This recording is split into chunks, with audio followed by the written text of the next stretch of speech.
Jake Morrison wiped the sweat from his face as he rode his horse along the fence line. The sun was getting low in the sky, and he still had miles to go before he could head home to his ranch. He was a tall man with rough hands and sunburned skin from years of working cattle in the Arizona desert. His brown hair stuck to his head under his worn hat, and his blue eyes squinted against the bright light. The fence posts looked good along this stretch of land. No broken wire, no signs that cattle had pushed through. That was important because this was the edge of his property, right where it met the wild canyon country. Beyond those rocks and cliffs, Apache land began. Jake had always respected that boundary. He knew better than to cause trouble with the Apache people who still lived in these parts. His horse, a sturdy mare named Belle, suddenly lifted her head and snorted. Her ears pointed forward and she seemed nervous about something. Jake looked around but saw nothing unusual. Just red rocks, scrub brush, and the endless blue sky above. But then he noticed something that made his stomach drop. Dark clouds were building on the horizon. They were moving fast, much faster than normal clouds should move. The air felt heavy and still, like the world was holding its breath. Jake had lived in Arizona long enough to know what this meant. A bad storm was coming and he was miles from any real shelter. He turned Belle toward home and urged her into a faster pace. But the clouds kept growing bigger and darker. Soon they covered half the sky and Jake could see flashes of lightning inside them. The wind picked up, making the desert brush bend and dance. Dust devils started spinning across the open ground. Belle was getting more scared with each passing minute. She jumped at every little sound and kept trying to turn away from the approaching storm. Jake had to work hard to keep her moving in the right direction. He knew they were in trouble. There was no way they could make it back to the ranch before the storm hit. The first drops of rain were huge and warm. They hit the dry ground and made little puffs of dust. But within minutes, those few drops became a steady fall and then a heavy pour. The wind grew stronger, pushing the rain sideways and making it hard for Jake to see where he was going. Lightning flashed across the sky, followed by thunder so loud, it seemed to shake the ground. Belle reared up on her hind legs, terrified by the noise. Jake held tight to the reins and tried to calm her down, but she was too frightened to listen. The rain was coming down so hard now that Jake could barely see 10 feet in front of him. Water ran down his face and soaked through his clothes. His hat was useless against this kind of storm. He looked around desperately for any kind of shelter. A big rock, a cave, anything that could protect them from the worst of it. Another flash of lightning lit up the whole world for a split second. In that brief moment, Jake saw something that made his heart jump. There was a cliff face not far away, and it looked like there might be an overhang where they could wait out the storm. He turned Belle toward it, hoping he had seen correctly. But just as they got close to the rocks, the biggest lightning bolt yet struck somewhere very near. The thunder came at the same instant, like the sky was being torn apart right above their heads. Belle screamed in terror and bucked so hard that Jake lost his seat. He felt himself flying through the air and then everything went black. When Jake woke up, he was lying on his back in the mud. Rain was still falling hard, though not quite as heavy as before. His whole body hurt, especially his left shoulder and his head. He tried to sit up, but the world spun around him and he had to lie back down. Belle was nowhere to be seen. She must have run off when the lightning scared her. Jake didn't blame her, but now he was alone in the middle of a terrible storm with no way to get home. He felt around and found that his hat was gone and his gun belt had come loose in the fall. Everything was soaked through. He tried again to sit up, moving more slowly this time. His shoulder felt like it might be hurt bad, but he could still move his arm. That was good. His head was pounding and he could feel a bump where he had hit the ground. Blood mixed with rainwater ran down the side of his face. Jake looked around, trying to get his bearings. The lightning was still flashing, but not as often now. In one of those flashes, he saw something that gave him hope. There was a light in the distance, a warm yellow glow that looked like it was coming from a window. That meant shelter and maybe help. Getting to his feet was hard work. His legs felt shaky and his vision kept getting blurry, but he knew he had to try. If he stayed out in this storm much longer, he might not survive. The temperature had dropped with the rain and he was already starting to shiver. Step by step, Jake made his way toward the light. The ground was slippery with mud and loose rocks and he fell down twice. Each time it was harder to get back up. But the light kept getting closer and that gave him strength to keep going. As he got nearer, he could see that the light was coming from a small building tucked up against the canyon wall. It looked like it was made of adobe, the same kind of mud brick that Mexican people used for their houses. There was smoke coming from what must be a chimney, which meant someone was inside and the place was warm. Jake stumbled up to the door and leaned against it for support. He was breathing hard and his wet clothes stuck to his skin. For a moment he just stood there, trying to gather enough strength to knock. He wondered who lived way out here in this lonely place, but right now he didn't care. He just needed help. He raised his good arm and knocked on the wooden door. The sound seemed very small against the noise of the storm, but he heard footsteps inside. Someone was coming. Jake closed his eyes and hoped whoever lived here would be willing to help a stranger on a night like this. The door opened slowly, and warm light spilled out into the rain. The door opened slowly, and Jake found himself looking at two women. They were both young, maybe in their 20s, with long black hair and dark skin. Their clothes were different from anything Jake had seen before. They wore leather dresses with beads and strange patterns sewn into them. Both women stared at him with wide, careful eyes. The taller woman stepped forward first. She had sharp features and eyes that seemed to see right through him. When she spoke, her English was good, but Jake could hear an accent he didn't recognize. "You are hurt," she said simply. It wasn't a question. Jake tried to stand up straighter, but his legs were still shaky. "Yes, ma'am. My horse threw me in the storm. I saw your light and hoped you might let me wait it out." The two women looked at each other for a long moment. They seemed to be having a conversation without words. Finally, the taller woman nodded and stepped back. "Come inside," she said. "You will die out there." Jake stumbled through the doorway and immediately felt the warmth hit his cold, wet skin. The inside of the adobe house was small but comfortable. A fire burned in a stone fireplace, and the walls were covered with things Jake had never seen before. There were animal skins, bundles of dried plants hanging from the ceiling, and strange symbols carved right into the mud brick walls. The second woman closed the door behind him and barred it shut. She was smaller than the first, with softer features and the most beautiful face Jake had ever seen. But there was something about her eyes that made him feel uneasy. They seemed old, much older than her young face. "Sit," the taller woman said, pointing to a low stool near the fire. "I am Ayana. This is my sister Itzel." Jake sat down heavily, water still dripping from his clothes onto the clay floor. "I'm Jake Morrison. I have a ranch about 10 miles east of here. I'm grateful for your help." Ayana knelt beside him and began examining his injuries with gentle but sure hands. Her touch was warm, and Jake felt some of the pain in his shoulders start to ease. She pressed on different spots, checking for broken bones. "Your shoulder is not broken, but it is badly hurt," she said. "You hit your head hard too. You are lucky to be alive." While Ayana worked on him, Itzel moved around the room like a shadow. She gathered things from different places: bowls, small bags of what looked like herbs, and a clay pot that she filled with water from a large jar in the corner. Jake watched her, fascinated by the way she moved. She seemed to glide rather than walk, and sometimes he could swear she wasn't making any sound at all. Ayana helped Jake out of his wet shirt so she could look at his shoulder better. The skin was already turning purple, and it hurt when he tried to move his arm.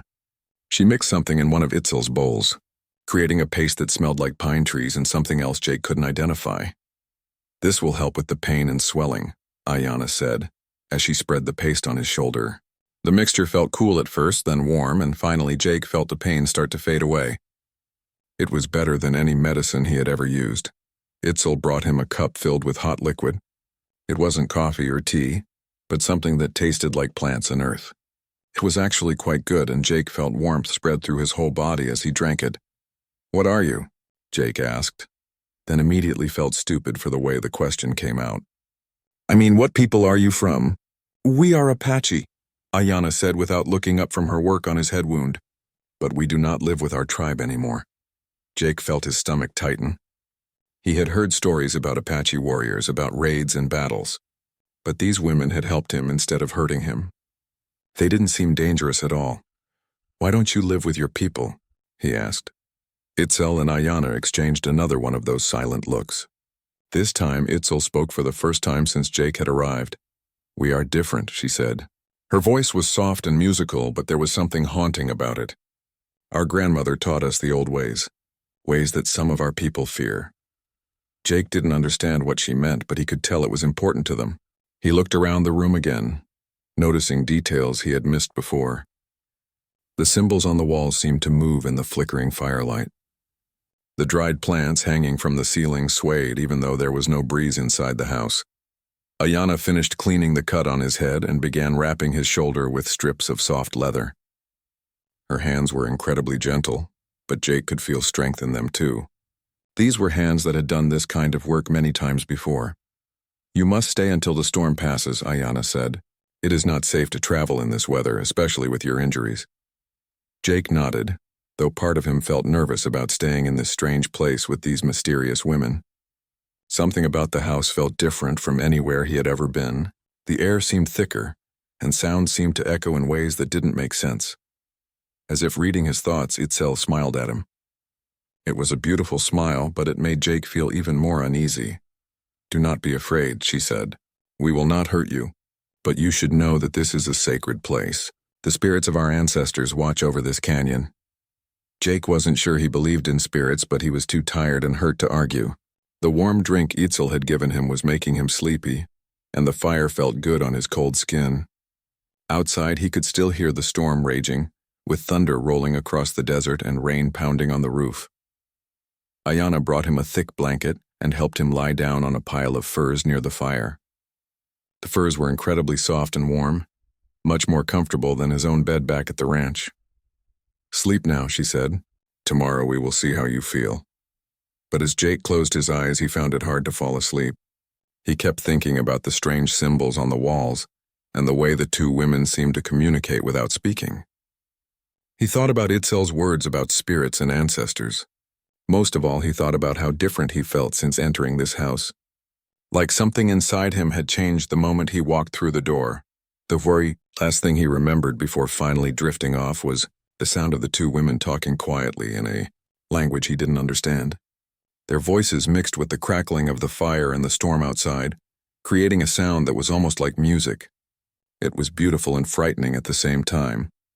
Jake slept, but his dreams were filled with strange visions of dancing shadows and voices calling to him from far away. Jake woke up feeling different. The pain in his shoulder was almost gone, and the bump on his head barely hurt at all. But something else had changed, something he couldn't quite understand. He felt like he was seeing the world through different eyes. The fire had died down to glowing coals, and morning light was coming through a small window. Jake sat up and looked around the adobe house. In the daylight, everything looked both familiar and strange. He remembered the symbols on the walls, but now they seemed to shimmer and move when he wasn't looking directly at them.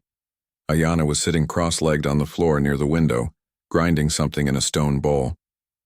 She looked up when she saw him moving. "How do you feel?" she asked. "Better," Jake said, and he was surprised to find that it was true. "Much better than I should after what happened last night." Itzel appeared from somewhere in the back of the house.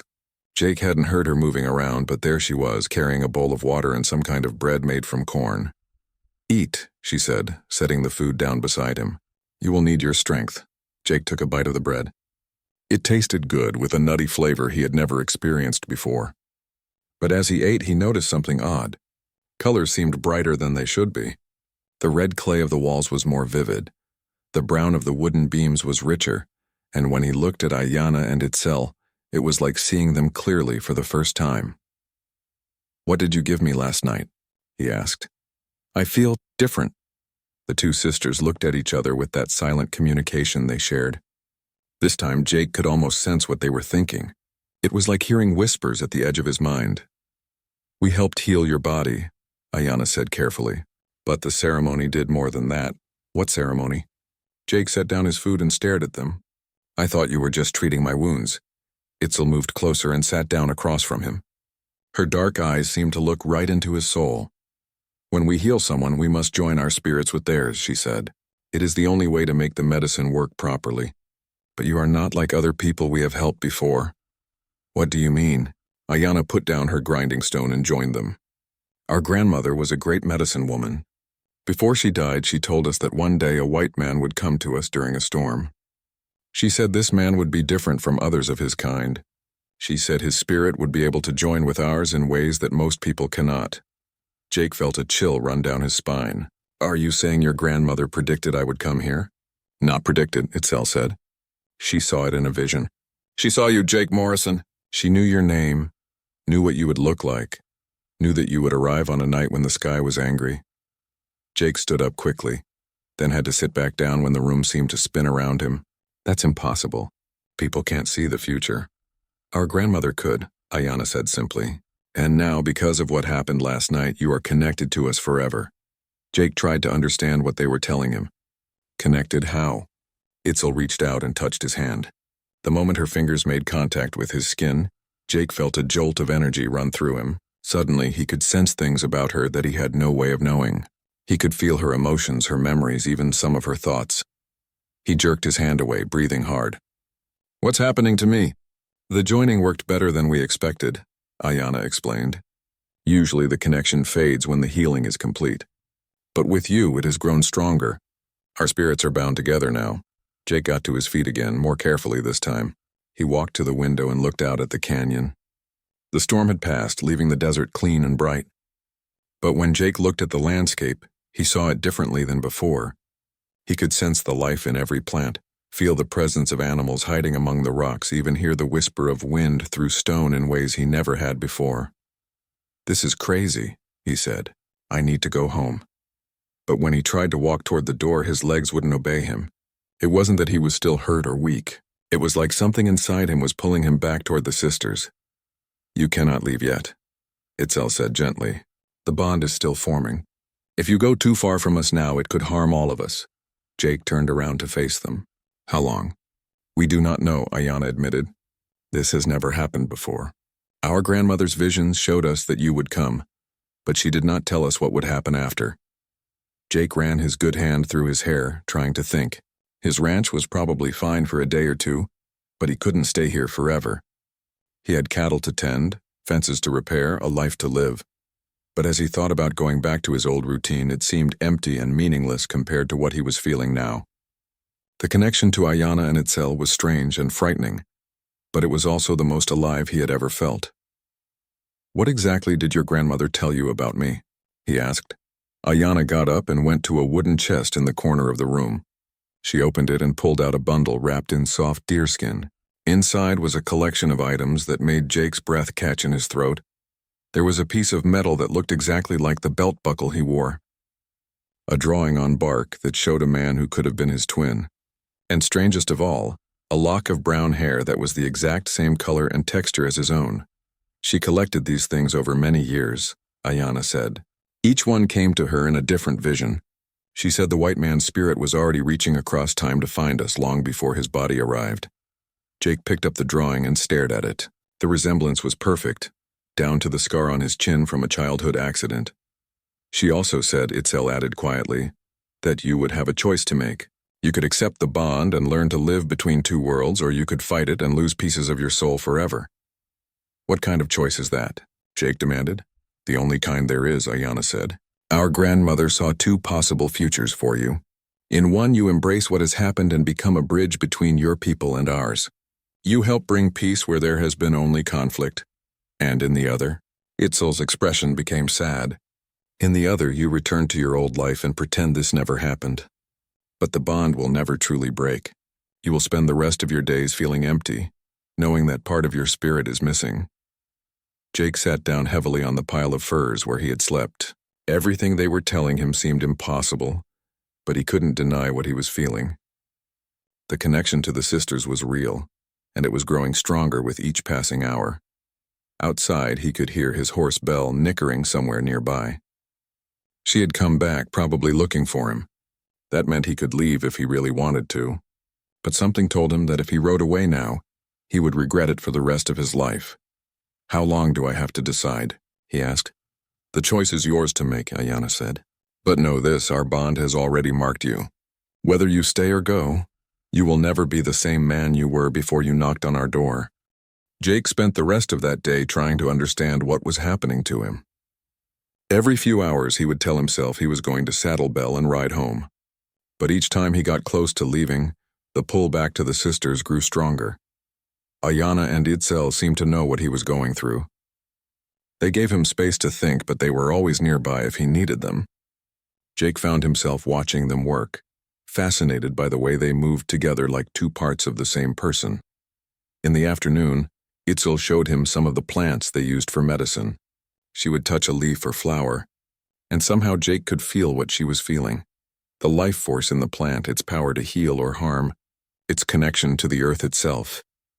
"This is how we learn about the world," she explained as they walked through a small garden behind the house. "We do not just look at things. We feel them, listen to them, become part of them." Jake touched one of the plants she had shown him, a small bush with silver leaves. Immediately he could sense its properties. Good for healing wounds, but dangerous if used too much. The knowledge came to him as clearly as if someone had spoken it in his ear. "How is this possible?" he asked. "All living things are connected," Itzel said. "Most people have forgotten how to feel those connections. But you have not forgotten. Your spirit remembers even if your mind does not understand." That evening, as they sat around the fire, Jake finally asked the question that had been bothering him all day. "Why me? I'm nobody special. I'm just a rancher trying to make a living." Ayana looked up from the basket she was weaving. "Our grandmother said that the spirits choose people not for what they are, but for what they can become. You have something inside you that most white men do not have. What's that?" "Respect," Itzel said simply. "For the land, for other people, for things you do not understand. Most men like you would have tried to take what they wanted from us by now. You have done nothing but ask questions and try to learn." Jake thought about that. It was true that he had never considered forcing them to help him, or demanding anything from them. But he had always thought that was just common decency. "There's something else," Ayana said. "Show him, sister." Itzel nodded and got up. She went to the wooden chest and pulled out something Jake hadn't seen before. A piece of smooth stone with symbols carved into it. "This is a story stone," she said, sitting back down beside the fire. "Our grandmother made it to record her vision about you. Would you like to hear the story?" Jake nodded, though he wasn't sure he was ready for what he might learn.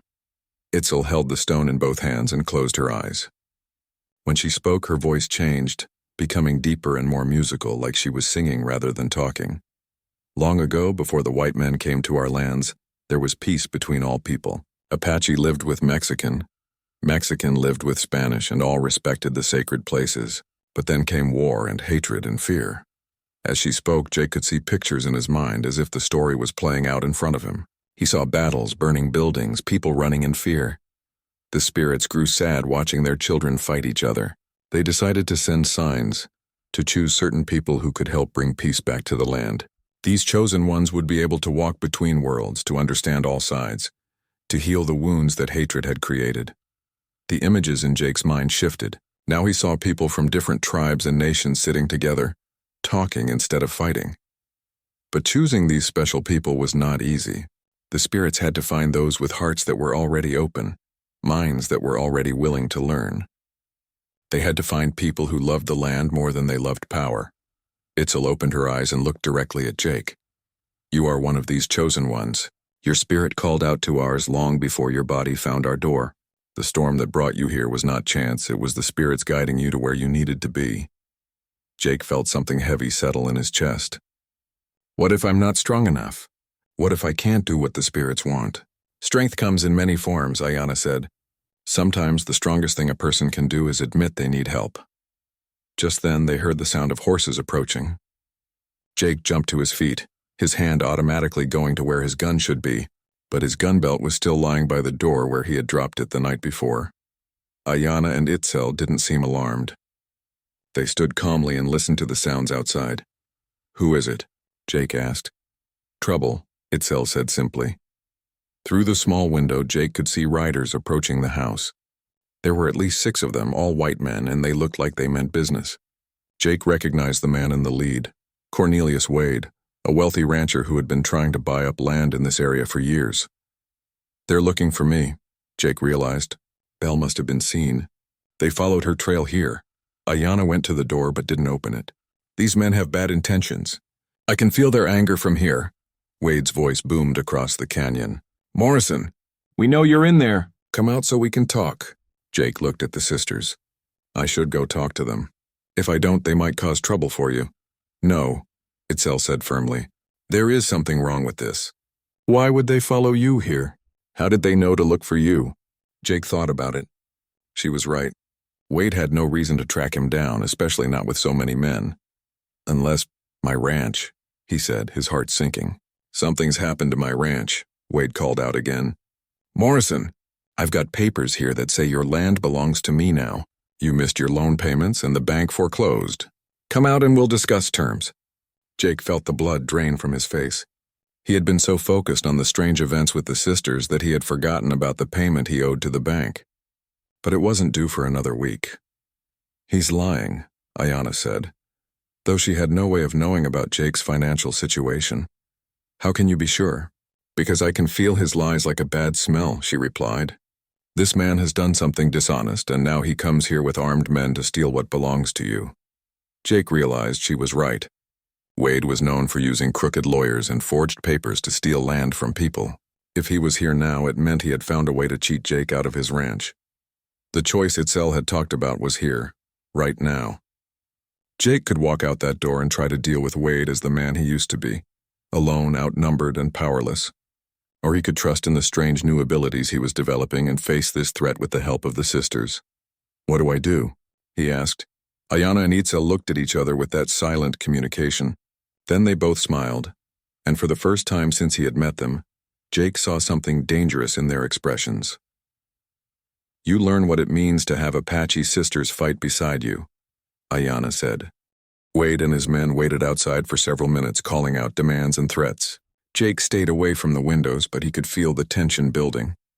These men hadn't come just to deliver bad news, they had come for a fight.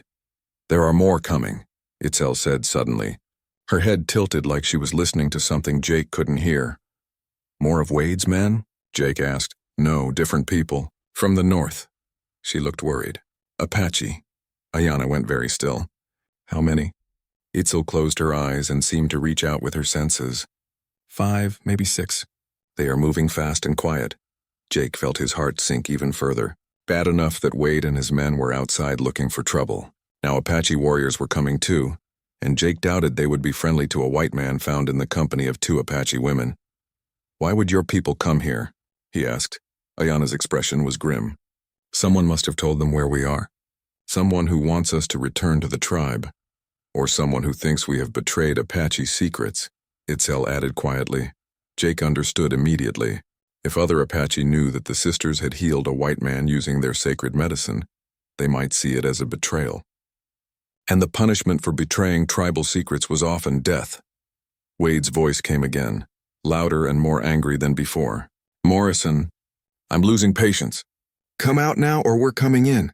Jake looked at his gun belt lying by the door.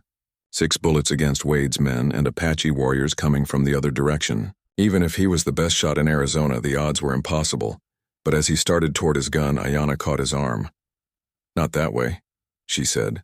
If you go out there as the man you were yesterday, you will die. But you are not that man anymore. Then what am I? You are someone who can see in the dark, hear the whispers of the wind, and know his enemies' moves before they make them, Itzel said. You are someone who has Apache sisters to teach him the old ways of fighting. Jake wanted to believe them, but he felt just like the same scared rancher he had always been. I don't know how to do any of those things. You do, Ayanna said firmly. Close your eyes and feel. Jake closed his eyes, though every instinct told him to keep watching the windows. At first, all he could hear was his own heartbeat and the muffled voices of Wade's men. But gradually, other sounds began to come to him. He could hear the horses shifting restlessly outside, nervous about something their riders couldn't sense. He could hear the soft footsteps of the Apache warriors moving through the canyon, still a quarter-mile away but getting closer. Most surprising of all, he could hear the rapid heartbeats and shallow breathing of Wade's men, and he realized they were more scared than they were letting on. I can hear them, he said in amazement. Now look without opening your eyes, Itzel instructed. Jake didn't understand what she meant at first, but then he realized he could sense the positions of the men outside, like warm spots against the cooler background of rocks and desert. Wade was directly in front of the door with 2 men behind him. 2 more were circling around to the sides of the house, and the 6th man was holding the horses. There's a man coming around to the back window, he said. Yes, Ayanna confirmed. Can you feel the Apache warriors too? Jake reached out further with this strange new sense. Yes, there they were, moving single file through the canyon, staying hidden behind rocks and brush. They would reach the house in less than 10 minutes. What do we do? Jake asked. Ayana went to the wooden chest and pulled out two items Jake hadn't seen before. One was a bow made of some kind of dark wood with arrows that had black feathers. The other was a knife with symbols carved into the bone handle. "First we even the odds," she said, handing Jake the knife. "Then we make sure the right people survive." Itzel began moving around the room, gathering things and putting them into a leather bag. "We cannot stay here," she said. "No matter who wins the fight outside, this place will no longer be safe for us." Jake held the knife, feeling its perfect balance in his hand. Somehow he knew exactly how to use it, as if he had been trained with such weapons his whole life. "The Apache warriors," he said. "Do you know who they are?" Ayana nodded grimly. "I recognize the sound of their horses. It is Nalnish and his followers." "Who's Nalnish?" "Our cousin," Itzel explained. "He has always believed we should not have learned the old medicine ways. He thinks women should not have such power. And he thinks we have shared too many secrets with white people," Ayana added. "If he finds you here, he will kill you and us both." Jake felt a chill. He was trapped between two groups of enemies, and the only people who could help him were in just as much danger as he was. Wade's voice came again, but this time it sounded different, nervous and hurried. "Morrison, we're coming in. Last chance to surrender." Jake realized that Wade's men must have spotted the approaching Apache warriors. Now they were caught in the same trap, stuck between the house and an unknown number of hostile Indians. "This could work in our favor," Jake said, understanding coming to him suddenly. "If Wade's men and the Apache warriors fight each other, maybe we can slip away in the confusion." But Ayana shook her head. "Nalnish is too smart for that. He will wait and watch, let the white man make the first move. Then he will attack whoever survives. So what do? We make them both think they are fighting someone else," Itzel said with a smile that was both beautiful and frightening. She went to the fireplace and began pulling burning sticks from the fire. At the same time, Ayana started singing something in Apache, her voice low and rhythmic. Jake watched in fascination as shadows began moving around the room in ways that had nothing to do with the firelight. The carved symbols on the wall seemed to come alive, shifting and flowing like water. "What's happening?" he asked. "Apache warriors are not the only ones who know how to fight," Ayana said. "Our grandmother taught us other skills as well." Outside, Jake could hear Wade's men getting more agitated. Their horses were snorting and backing away from the house, and the men were shouting at each other in confusion. "What are they seeing?" Jake asked. "Whatever they fear most," Itzel replied, throwing one of the burning sticks out the back window. Suddenly, gunshots erupted outside, but they weren't aimed at the house. Wade's men were shooting at something else, something Jake couldn't see. "Now we go," Ayana said, shouldering her bow and heading for the door. "Go where?" Jake asked. "To the one place both groups will be afraid to follow us," Itzel said. "The sacred burial ground of our ancestors." Ayana opened the door and stepped outside into chaos. Wade's men were shooting at shadows that seemed to dance between the rocks. Their horses were rearing and screaming in terror, and two of the men had already been thrown to the ground. Jake followed the sisters out into the confusion, the Apache knife still in his hand. He could see now what was happening, somehow. Ayana and Itzel had created illusions that made Wade's men see Apache warriors where there were none. "This way," Ayana whispered, leading them around the side of the house while the men were distracted. They moved like ghosts, staying low and keeping to the shadows. Jake found that he could move just as quietly as the sisters, his feet finding the right spots to step without making any sound. It was like his body knew things his mind had never learned. Behind them, the gunfire continued. Jake could hear Wade shouting orders that his men were too panicked to follow, but he could also hear something else. The real Apache warriors were getting closer, drawn by the sound of the shooting. The sisters led him up a narrow path that climbed along the canyon wall. The trail was barely wide enough for one person, with a steep drop on one side and smooth rock on the other.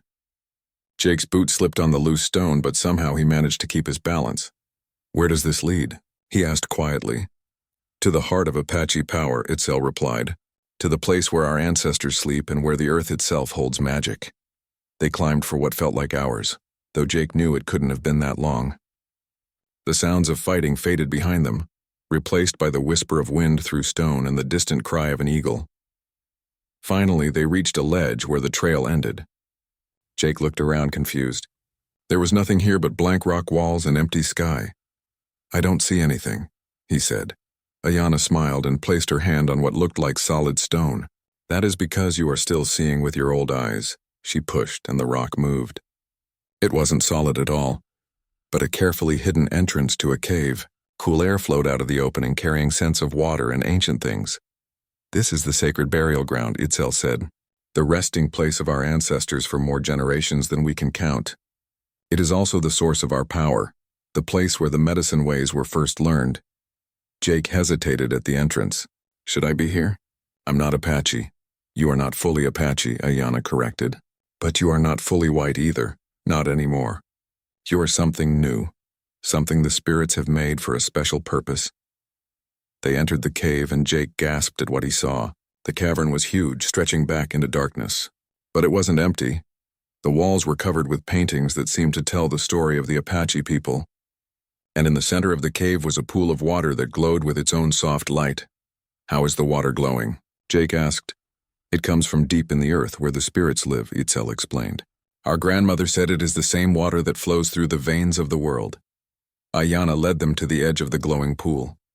Jake Morrison, you have learned much in the past 2 days. You have felt the connection between all living things, you have moved like an Apache warrior, and you have seen through the illusions of the world. But now comes the real test. What kind of test? Itzel knelt beside the pool and dipped her hands in the glowing water. To become truly one of us, to be able to protect what we guard here, you must be willing to give up everything you were before. Jake felt a chill run down his spine. What do you mean? The water will show you visions, Ayana explained. Visions of possible futures, both good and bad. You will see what happens if you choose to stay with us and what happens if you try to return to your old life. But watching the visions will change you forever. There will be no going back to being the simple rancher you were 3 days ago. Jake stared at the glowing water. He could see shapes moving beneath the surface like dreams made real. What if I don't like what I see? He asked. Then you will have to live with that knowledge for the rest of your life. Itzel said gently. That is the price of truth. Jake thought about everything that had happened since the storm. His ranch was probably lost to Wade's schemes. His old life was already destroyed, but these women had given him something new, something he was only beginning to understand. What exactly are you asking me to protect? He asked. Ayana gestured to the cave around them. This place is more than just a burial ground. It is a doorway between the world of the living and the world of the spirits. It is where Apache medicine people come to learn from the ancestors, and most importantly, it is where the spring of healing water comes from. Jake looked at the glowing pool with new understanding. This is where your healing power comes from. Yes, and if the wrong people find this place, they will try to use it for selfish purposes. They will poison the water with their greed and destroy the connection to the spirit world. People like Wade? People like Wade, yes, but also people from our own tribe who have forgotten the old ways and think only of war and revenge. Itzel added sadly. Jake understood now. The sisters weren't just asking him to join them. They were asking him to become a guardian of something sacred, something that could help heal the wounds between all peoples if it was protected properly. He knelt beside the pool and looked into the glowing depths. What do I have to do? Drink from the spring, Ayana said. Let the water show you the truth about your purpose. But know that once you do this, you can never pretend to be just an ordinary man again. Jake cupped his hands and dipped them into the warm, glowing water. It felt alive, like it was aware of his presence. Will it hurt? He asked. Truth always hurts a little, Itzel said, but it also sets you free. Jake brought the water to his lips and drank. It tasted like nothing he had ever experienced, like starlight and earth and the memory of rain. As it went down his throat, he felt warmth spread through his entire body. Then the visions began. He saw himself riding back to his ranch alone, trying to rebuild his old life. But he was hollow inside, always looking toward the canyon where the sisters lived, never feeling complete again. He grew old and bitter, dying alone with regrets. Then he saw a different future, himself standing guard over the sacred spring while Ayana and Itzel taught people from many tribes how to heal old wounds and make peace. He saw white settlers and Apache warriors sitting together, learning from each other instead of fighting. But he also saw darker possibilities. Wade's men finding the cave and dynamiting it to get to the water. Nilnish leading a war party to destroy the sacred place rather than let it fall into white hands. the spring running red with blood and then going dark forever.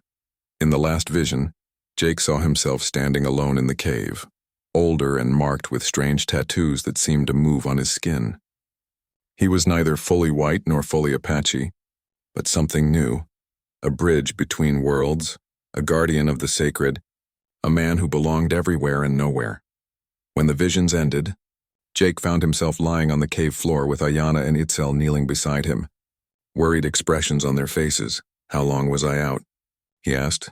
3 hours, Ayana said. "We were starting to think the visions had taken your spirit permanently." Jake sat up slowly. He felt different again, but this time the change was deeper. He could sense the life force of the sisters more clearly than before, could feel the presence of ancient spirits watching him from the walls of the cave, could hear the whisper of the sacred spring as if it was speaking to him. "I saw the futures," he said. "All of them." "And?" Itzel asked. Jake stood up and looked around the cave with his new sight. He could see the spirits of Apache ancestors standing in the shadows, nodding their approval. He could feel the weight of responsibility settling on his shoulders like a cloak. "I accept," he said. "Whatever it costs, whatever I have to become, I accept." Jake's acceptance of his role as guardian had barely been spoken when they heard voices echoing up from the canyon below. Wade's men had survived their encounter with the illusions and were now searching for the sisters and Jake. "They're tracking us," Ayana said, moving to the cave entrance to listen. "How can they follow a trail up that rock face?" Jake asked. "Someone is helping them," Itzel replied grimly. "Someone who knows Apache ways." Jake felt his stomach drop. "Nalnish?" Ayana nodded. "My cousin is many things, but he is not stupid. He has realized that Wade's men can help him accomplish what he wants, to destroy this place rather than let it fall into the wrong hands." From outside the cave, they could hear the sound of men climbing the trail they had used earlier. But these weren't the clumsy footsteps of Wade's cowboys. Mixed in were the silent movements of Apache warriors. "How many?" Jake asked, though he was already reaching out with his new senses to find the answer himself. "Wade brought 4 men," Itzel said, "and Nalnish has 3 warriors with him, and they are working together now." Jake could hardly believe it. A white land grabber and Apache warriors fighting side by side? "They both want the same thing," Ayana explained. "To make sure this sacred place cannot be used by anyone they consider their enemy. Which includes us," Jake added. "Especially us." They moved deeper into the cave, away from the entrance. Jake was amazed at how clearly he could see in the darkness now. The cave paintings on the walls seemed to glow faintly, and he could make out passages leading off in different directions. "Is there another way out?" he asked. "Several," Ayana said. "But they all lead to the same problem. We would have to leave the spring unprotected." Jake understood. If they ran, Wade and Nalnish would destroy the sacred pool, and everything the sisters had been guarding would be lost forever. "Then we make our stand here," he said. Surprised by how calm he sounded, Itzel smiled at him. "Now you truly sound like an Apache warrior." They heard voices at the cave entrance, Wade shouting orders and Nalnish speaking in rapid Apache to his men. Jake couldn't understand the words, but somehow he could sense the meaning. They were planning to seal the cave entrance and then use dynamite to collapse the whole chamber. "They're going to blow up the cave," Jake said. "Not if we stop them first," Ayana replied, stringing her bow.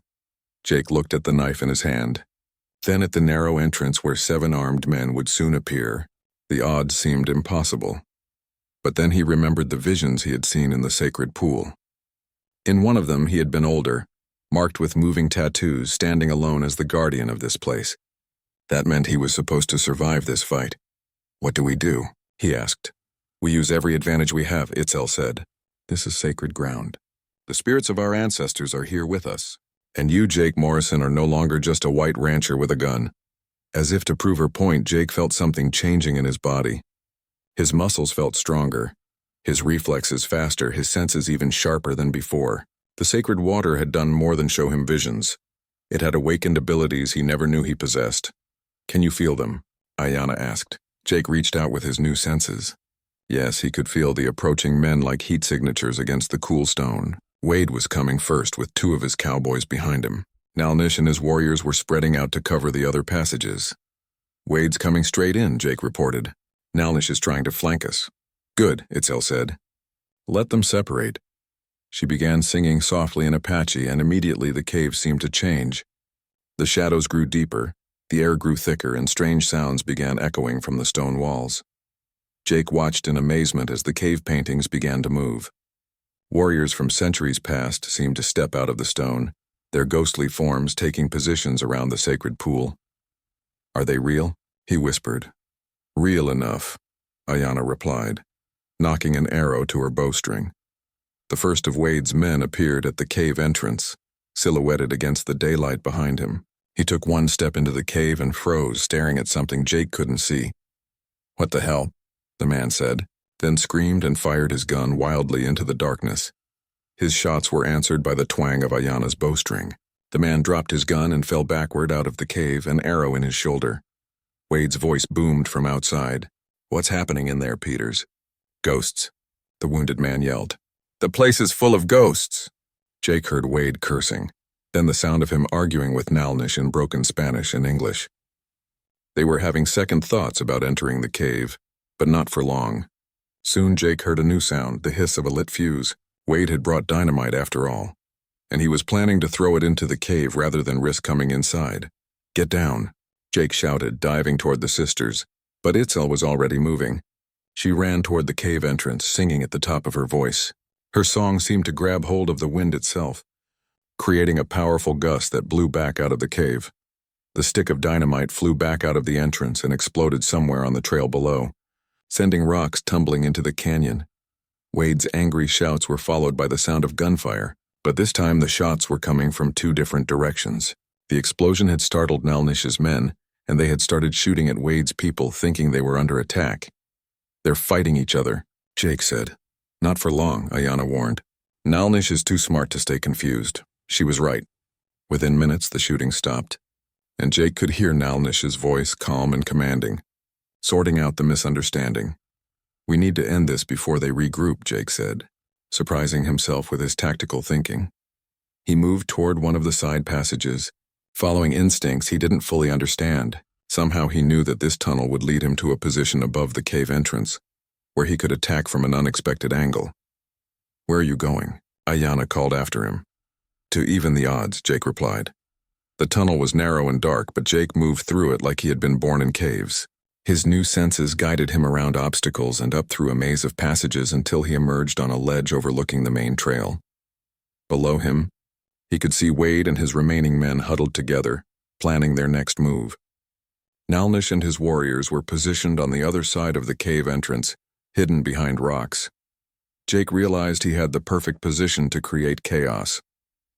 If he could make both groups think they were being attacked by the other, they might destroy each other without him having to fight them directly. He picked up a loose rock and threw it hard toward Wade's position, making it look like it had come from where Nalnish was hiding. Then he quickly moved and threw another rock in the opposite direction.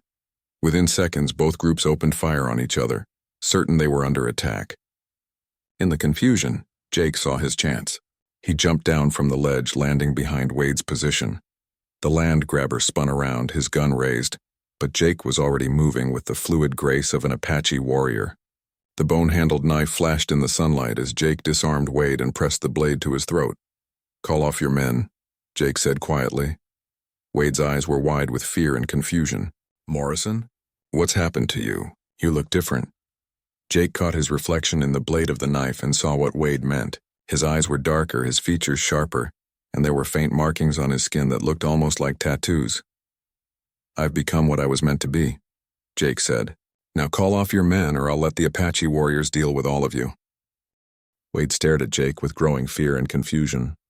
The man holding the knife to his throat looked like Jake Morrison, but everything else was different. His movements were too fluid, his senses too sharp, and those strange markings on his skin seemed to shift and change in the sunlight. "What kind of devil magic is this?" Wade whispered. "The kind that protects sacred ground from men like you," Jake replied. The gunfight between Wade's cowboys and Nalnish's warriors was still going on below them, but Jake could sense that someone was about to get seriously hurt. He needed to stop this before it went too far. "Tell your men to put down their guns," Jake ordered. Wade nodded quickly and shouted to his remaining cowboys. "Stand down! Lower your weapons!" The shooting stopped. leaving an uneasy quiet hanging over the canyon. Jake could feel Nalnish watching from his hiding place, trying to understand what was happening. Slowly, Jake released Wade and stepped back, though he kept the knife ready. You're going to walk away from this place and never come back. You're going to tear up those forged papers claiming my ranch, and you're going to tell everyone that this canyon is cursed and dangerous. You're crazy if you think I'll just give up, Wade said, but his voice lacked conviction. Look around you, Jake said. Look at what happened to your men. Look at what happened to you. This place is protected by powers you don't understand. Push any harder and you might not leave alive. As if summoned by his words, Ayana and Itzel appeared at the cave entrance. But they looked different now, more powerful, more dangerous. The air around them seemed to shimmer with heat, and their eyes glowed with an inner fire. Wade took one look at them and stepped backward. This ain't over, Morrison. Yes, it is, Jake said simply. Wade gathered his wounded men and retreated down the trail, muttering about evil spirits and cursed land. Jake watched them go, then turned to face the greater challenge, Nalnish and his warriors. The Apache cousin emerged from his hiding place, his rifle still in his hands but pointed at the ground. He was a tall, proud man with scars on his face and arms that spoke of many battles.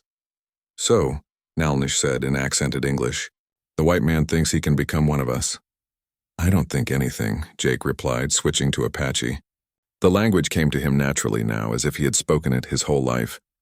I know what the spirits have shown me. Nalnish's eyes widened slightly at hearing perfect Apache from a white man's mouth. His warriors shifted nervously behind him. You speak our tongue, but that does not make you Apache, Nalnish said. No, Jake agreed. It makes me something else. Something new. Itzel stepped forward, her voice carrying the authority of generations. Cousin, you have forgotten the old stories. The ones grandmother told us about the time when all people would need to stand together or die separately. Those are just stories, Nalnish said, but Jake could hear uncertainty in his voice. Are they? Ayana asked. She gestured toward Jake. Look at him with your warrior's eyes. Tell us what you see. Nalnish studied Jake for a long moment. Jake stood perfectly still, letting the Apache warrior examine him. He knew that Nalnish could see the changes, the way he moved, the markings on his skin, the way the sisters treated him as an equal. I see a white man who has learned tricks, Nalnish said finally. You see what you want to see, Itzel replied sadly, but the spirits see truth. They have chosen Jake Morrison to be the bridge between our worlds. Through him, the sacred knowledge will survive when our people and his people learn to live in peace. And if they never learn, Nalnish demanded, then he will guard this place alone until the end of his days, Ayana said. That is the price he has accepted. Jake stepped forward, knowing this was the moment that would determine everything. Nalnish, I won't pretend to understand all the old ways yet, but I know this. Your cousins are the last guardians of something sacred. Wade would have destroyed it for money. You would destroy it for pride. I'm willing to die to protect it. Pretty words from a white man, Nalnish said. But words are easy. Then let me prove it with actions. Jake walked past Nalnish and his warriors, heading for the narrowest part of the trail. There was a section where the path crossed a deep crack in the rock, the only way up or down from the sacred cave. Without hesitation, Jake began pulling rocks loose from the cliff face above the trail. Large stones tumbled down, filling the crack and blocking the path completely. What are you doing? One of Nalnish's warriors called out. Making sure no one else can reach the sacred spring, Jake replied, continuing his work, including me. Jake sealed himself into the canyon with the sisters and the sacred pool. There would be no going back to his old life now. No ranch, no normal existence among white settlers. He had chosen to become the eternal guardian of this place. When the rock slide was complete, Jake turned to face Nalnish. There. Now I can't leave even if I wanted to. This is my home for the rest of my life.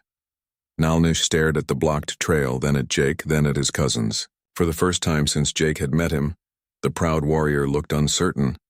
You would trap yourself here forever? I would protect what needs protecting for as long as it needs protecting. Nalnish was quiet for a long time.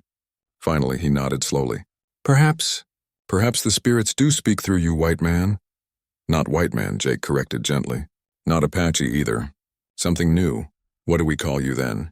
Jake looked at Ayana and Itzel, then back at Nalnish. Call me Guardian. Nalnish shouldered his rifle and signaled to his warriors. We will not interfere with you, Guardian. But neither will we help you. You have made your choice. Live with it. As the Apache warriors departed, Jake felt a mixture of relief and loneliness. He had saved the sacred spring, but at the cost of everything he had been before. Ayana placed a gentle hand on his shoulder. Do you regret it? Jake looked around at the canyon that was now his permanent home, at the cave that held the sacred pool, at the two women who would be his only human companions. The markings on his skin seemed to pulse with their own rhythm, and he could feel the presence of ancient spirits all around him. No, he said, and meant it. This is where I belong. Years passed. Jake's hair turned gray, and the mysterious markings on his skin became more elaborate, telling the story of his transformation in symbols that moved and changed with his moods. He became legend among both Apache and white settlers, the ghost guardian of the canyon, neither fully human nor spirit, but something in between. Some nights, travelers claimed to see 3 figures moving along the canyon rim, a man who had once been white, and 2 Apache women forever bound together by an ancient pact. They said the guardian never aged beyond his middle years, kept young by the sacred waters he protected. Children of both races grew up hearing stories of the canyon where miracles could happen, where old enemies became friends, where a simple rancher had chosen love and duty over comfort and safety. And deep in the sacred cave, the spring continued to glow with its eternal light, protected by the man who had given up everything to become its guardian, Jake Morrison, who had been forever branded by one night with 2 Apache sisters and their ancient secret.